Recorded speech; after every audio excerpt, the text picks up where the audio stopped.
Hello and welcome back to these entrepreneurial conversations about building depth in your business. Again, this is Brandon Farr.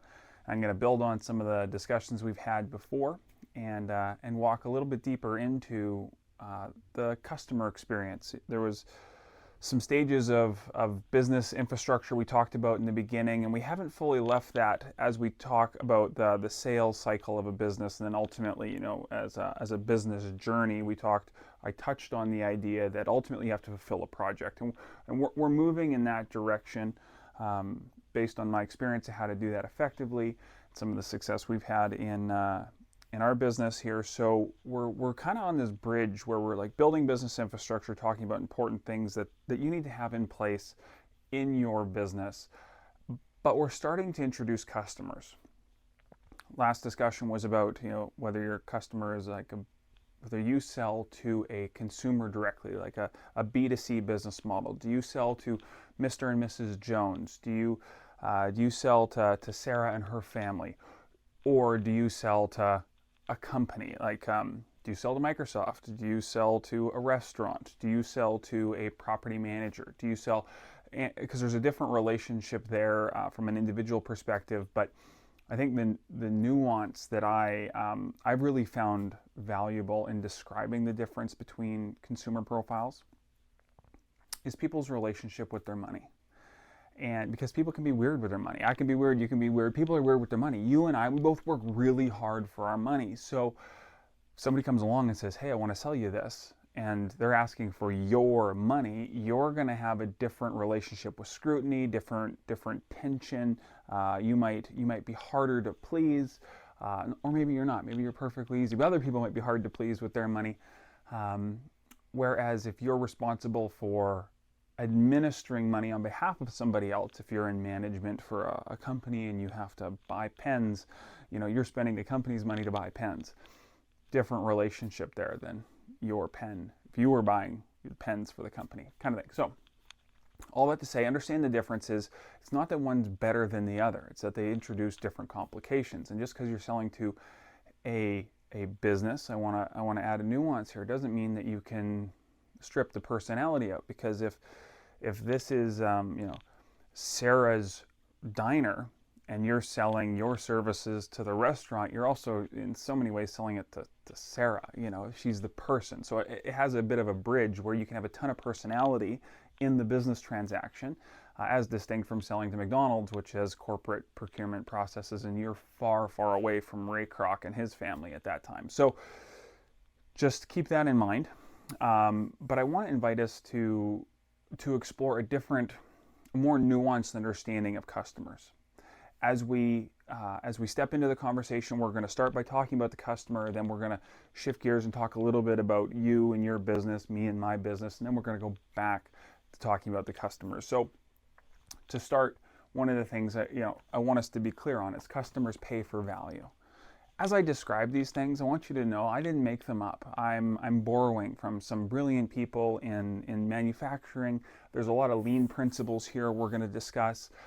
Toyota has been a really interesting business model for me. They've been an inspiration because they managed to build super high quality products at cost competitive prices that outlast competitors. So you get better quality for the same price, but their profitability as a company is way higher, while also managing to respect their people. And it's just, there's a lot of cool stuff. And they've spent a lot of time understanding customer profiles, how to sell. I'm not saying you need to love Toyota. I'm saying that there's some smart people that have worked out nuances that you and I can borrow from regardless of your business, because these entrepreneurial conversations about building depth in your business aren't tailored just to auto manufacturing or construction or web design or IT services in general or service sector. They're universal in their application. So I don't want to take any credit for this, but I will walk you through how it's applied in our world. Because customers what do customers pay for? They pay for value, and that's it. They won't pay for anything that's not valuable, which is why sometimes things are left off the table. There's kind of these necessary minimum pieces, minimum viable product if you're in software spaces, but then you have these exciters and delighters if you're thinking about, again, in the software space, these features of apps that are coming or pending or in beta or not necessary, but they're really fancy and nice to have. You don't need those to sell your product. You do need to have some core minimum pieces. So Lean defines these things as productivity, quality, cost, delivery time, safety, and morale. That's what like PQCDSM is one of the ways that we understand delivering customer value. I want you to hold in some tension here. From previous conversations, one of the things I've described, and this is a Brandonism, is that what do customers pay for? They pay for trust. So I'm acknowledging I've said some things that are actually in tension with the banner I put on here. I do think customers pay for trust. And if you want to take trust down, do they trust you to deliver productivity or quality? Do they trust you to be a fair price, or do they trust you to deliver on time? They've said value. I've embodied trust, because value, it's a little transactional and it takes out the human component, and I want to re-emphasize the human interactions in business relationships that just build incredible business. So there's a couple of things we're going to hold in tension as we go forward. So as you orient your services, I want you to understand that your customers are looking at you from a particular lens, and it's gonna look like your customer has a profile, and they're looking at your business going with their own individual makeup. They're going to say, I care about productivity, or I care about delivery time, or morale is an interesting one, and I've added my own spin on that, because morale often talks about an internal dynamic in a business. It's hard to quantify, but if you want to get more ethereal, it's like, do they care about your spirit? You know, it's like the Seattle Seahawks has an incredible spirit of like the football team, the fans. You know, it's like there's something more to the story there.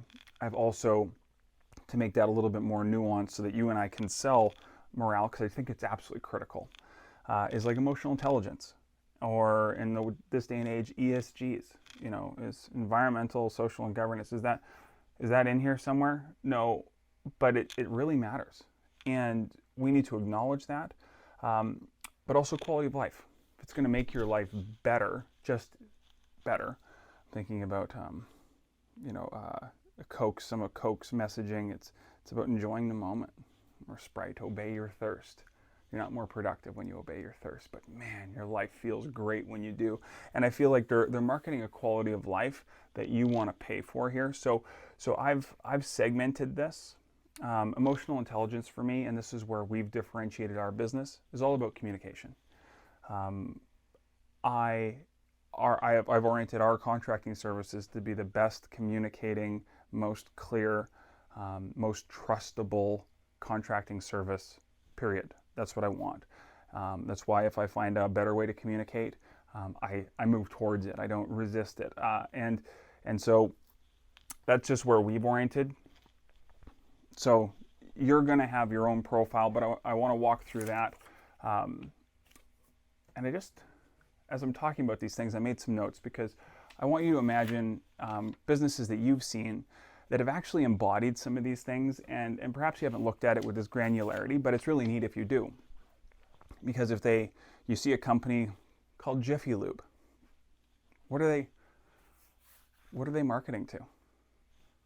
Well, they're marketing to people who really care about productivity or delivery time, right? Like, it's like Jiffy Lube, In and Out, Minute Lube, Minute Muffler. You know, it's like these, you've seen that people can orient their businesses directly in line at saying we are the fastest, or Dollarama, or Thrifties, or the cheapest. You know, it's like their whole messaging is oriented towards just this. So when you walk into Jiffy Lube, you're expecting to get in and out quickly, which is why you're frustrated if you're the third in line. You know, it's like, I should have been, this is taking too long, because they're setting expectation. And when you go to like a dollar store, you're expecting to spend the least amount of money possible, versus, you know, you go to Tiffany and Co. You're going there for a different reason, because perhaps you care about quality, or there's something about quality of life that you know, Tiffany's Blue Box offers that your average jeweler just wouldn't. So thought of a couple here. So UPS, and so here's a nuance. So we got Jiffy Lube, Minute Muffler, right? We know where they're going, fast. But you can also have businesses like UPS. Well, United Parcel Service doesn't say anything, but their tagline is moving at the speed of business. So then it's a delivery time or a productivity piece that they're catering to. So you can have the messaging under the name, the nomenclature, but sometimes your business nomenclature will point directly to what your business services are. Okay. So I was originally thinking like safety is a hard one, because safety is like, in your manufacturing facility, how many days have you not had like non-incident, and they'll have like a board, 742 days, of no incidents or something like this, which is really important because nobody goes to work to get hurt. That's mission critical, right? So, but as a customer, who cares whether, nobody's got a splinter or a Band-Aid or something like this? But I spent some time anticipating this conversation going, oh, secure right storage.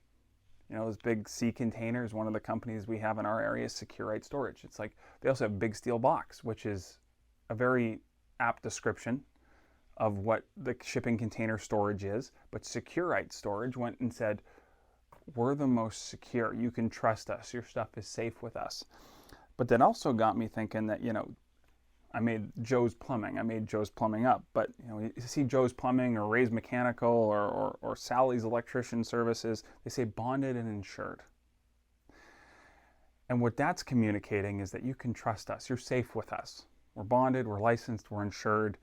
They're communicating safety in their messaging. So people that care about safety from a trustworthy, from a like, can I count on you? I really care about certainty. I want to know that I can count on what I'm paying for, are going to look for, if Joe's Plumbing is bonded, licensed, and insured, and Ray's Plumbing is Speedy Plumber, well, you might actually miss out if you're, if your clients all care about trusting you. Think about people that have income constraints, like senior citizens, or people have who are on lower income, or care about their home because it's their estate that they've been living in since they were this big and they're going to pass it on to kids one day. It's just, again, orienting your services to your clients. So, I was thinking also about this. I was thinking about Coca-Cola. It's like Coke, one of the most like recognizable brands in the whole world. It doesn't tell you a thing about what it is.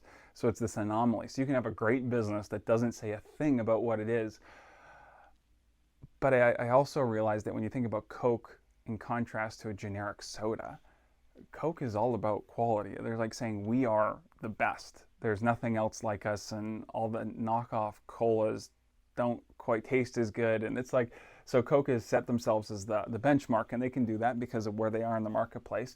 But that's what also got me thinking that they're marketing something that's just special. I'm thinking about the Christmas commercials. I'm thinking about, the Enjoy Life, some of their marketing, and it's just, they want you to know that when you have a Coke, you have something special. And I'm not saying you have to agree with them or drink Coke. I'm just inviting us to look at what others have done, because what I want is a mirror so that we can see what we have done. Because ultimately, you're going to need to plug in to your customer through one of these avenues. And in a little minute, I'm going to ask you to reflect on who you are, what your company is, and how you orient the market, because you can't be all these things. To a measure, you can embody these elements to a degree, but honest reflection has revealed to me, as I imagine it will for you, that you emphasize some of these.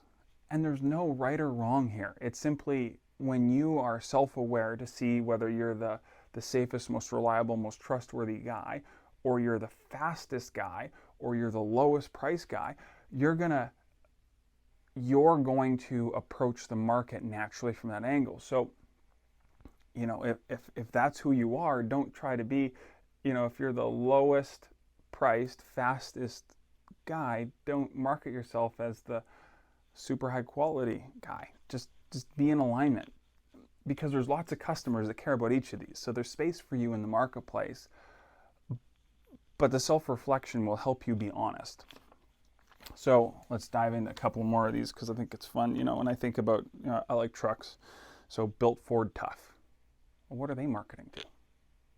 When I hear that, I hear quality, like tough, you can trust us. We're not gonna break on you. And then thinking back to when I was growing up, Chevy, like a rock. It was just, I think they were going there as well. And they were trying to say, hey, we're tough, there's quality here, there's substance to our vehicles, and I think that's what they were going for. But then you have Volvo that comes in and says, we're the safest, period. And they emphasize safety. That's what they do. They're like, we're beautiful vehicles, we're European, like, sure, whether or not they drive well, okay, but the front row center of their marketing. And I remember I had an elementary school teacher when I said, I was into cars as a kid, and I was like, oh, what do you want to drive when she's like, a Volvo. I'm like, Volvo? I don't even know if I've ever heard of a Volvo. She's like, yeah, they're the safest for my family. And it was just like, I didn't get it, and my young man, I was like, I want the fast one, give me a Corvette or something, but that really mattered. And they're going to sell a car based on the alignment right there with their customer.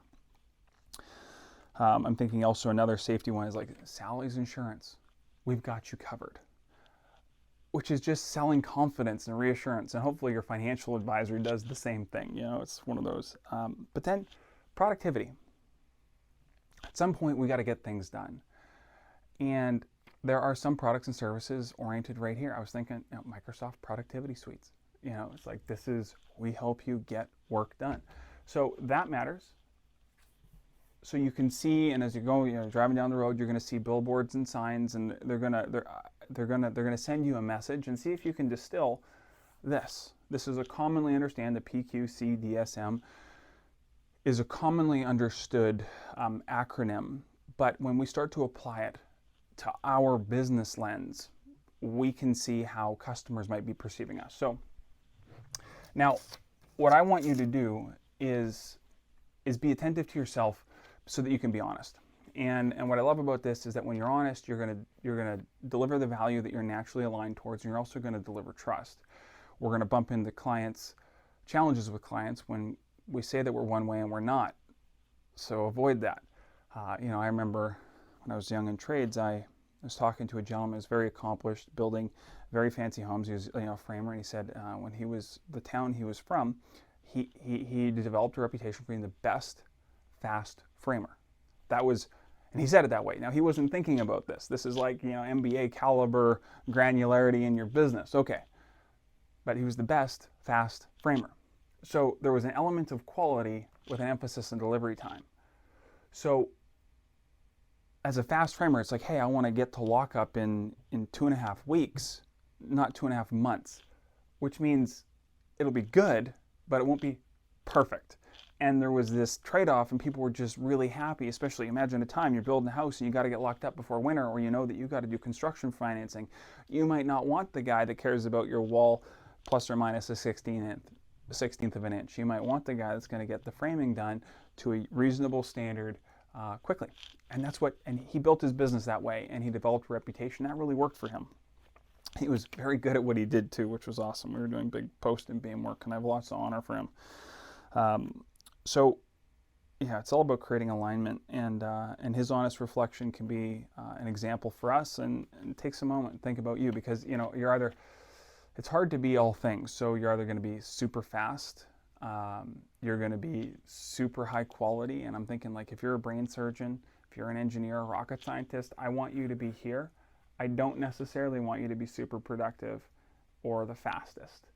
And I also, as a brain surgeon, I don't care if you're the cheapest guy. I'm not discount brain surgery. It was not the Google search for me.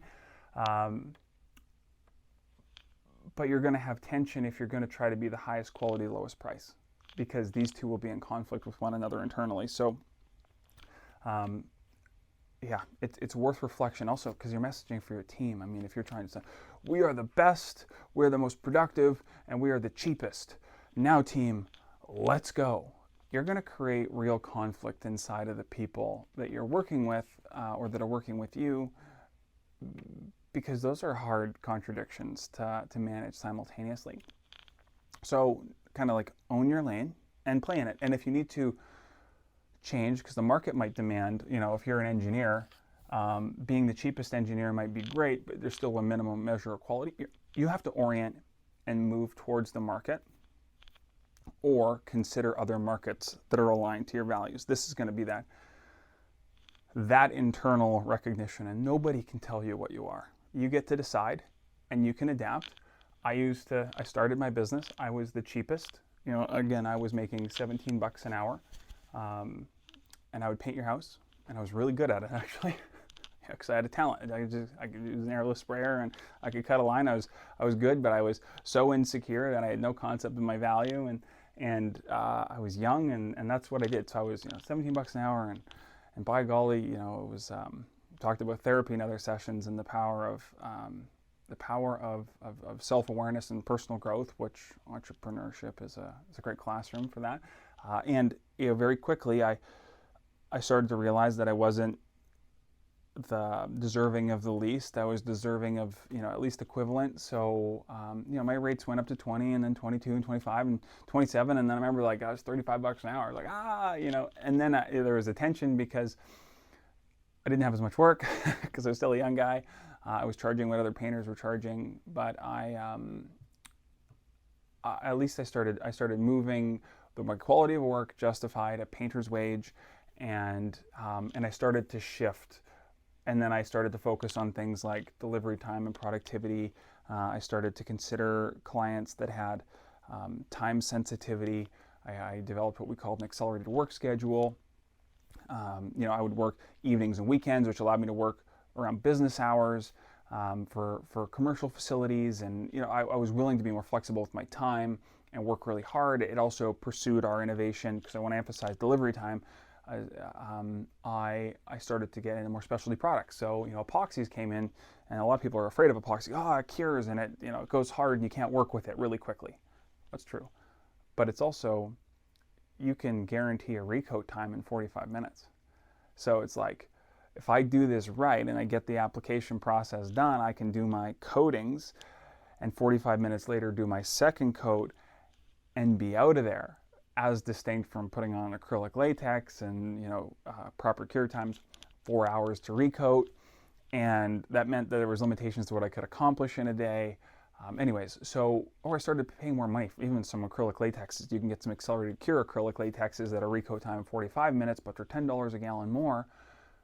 But I realized my time was super valuable, and you know, I'm leading into a couple of the conversations that we'll have in the future, which will be around whether you contract your work on like a lump sum price or whether you work hourly. I want to discuss that with you, because there's pros and cons to both, and I am absolutely pro contracting because it just rewards innovation. It also penalizes your ego, but it does reward innovation, and I really care about innovating. So that's when I started to make a lot more money than the 35 bucks an hour and whatnot. Is I could see that we can do this much work, and then I could find a way to do it in this much time, and because I was just smart, I wasn't cutting corners. It's not about cutting corners. But yeah, anyways, those are for future conversations, because I want you to understand. Because when I was, you know, young in business, is like, when do I do hourly? When do I do contracting? And I was so afraid of contracting because I heard of people getting screwed. And while that can happen, it doesn't have to. And there's some guiding principles that'll keep you on the safe path to satisfying your client needs and staying out of trouble with difficult clients. And yeah, it gets you 80% of the way there with a couple of guide principles, and then you get to use that intuition and experience piece to get you the rest of the way. And the opportunity is truly yours. Not to say hourly is bad. There's parts of my job that I do hourly, but I've adjusted how I do that, and I want to explain it to you again in more detail. That's down here. How are we doing for time? Okay.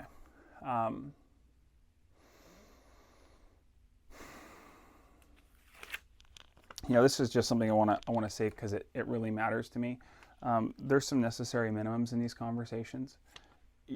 You need to be able to deliver quality work on time, and have your finances in order. You know, I'm saying all these things about PQCDSM or PQCDSM and delivering to the market and selling trust, and you know, I'm going to hopefully share some understanding about how to orient to the market. But I want to end on this today. It's like, as I'm telling you how to approach the market, this isn't so you could take advantage of people. This is so that you can express yourself in reciprocity with people in the marketplace and truly profit from that, and that they would feel like they profited from your experience with them too. And all of this is built on, you need to, if you say you're going to paint Mrs. Jones's house for $1,000, you need to be able to deliver first of all, painting her house to successful completion in a reasonable time for that money. Whatever, develop a website for a client. If you say it's going to be done in a month, be done in a month with the budget, with the spelling done, with the links live. You know, you have a responsibility to deliver quality. It's got to be a quality product. Otherwise, don't sell it. Don't do the work so that people aren't disappointed they worked with you. And you need to have your finances in order, which means pay your taxes, man. Get out of debt. You know, like all those things. Work towards that. I got really into debt because I didn't know how to manage my credit card. And I told the story about how I was making 17 bucks an hour and I bought a brand new half-ton truck. Thought I was living the dream. So I was wrong because I didn't understand cash flow. But if you don't understand your cash flow and you don't manage your finances responsibly, it kind of undermines all of this, and it will crumble in time because you need to be able to pay your staff, pay your credit cards, buy the materials, deliver the work, and that's just part of your opportunity, yours and mine, in the marketplace. So I don't want to mislead anybody just to pump your tires and say how much money you can make and do your things. It's like if you don't learn to have a healthy relationship with your finances either, so that you can take care of your responsibilities, you're going to bump into problems. So I'm just marking that. Okay, we'll leave you there. Hopefully we'll see you again. Have a great day.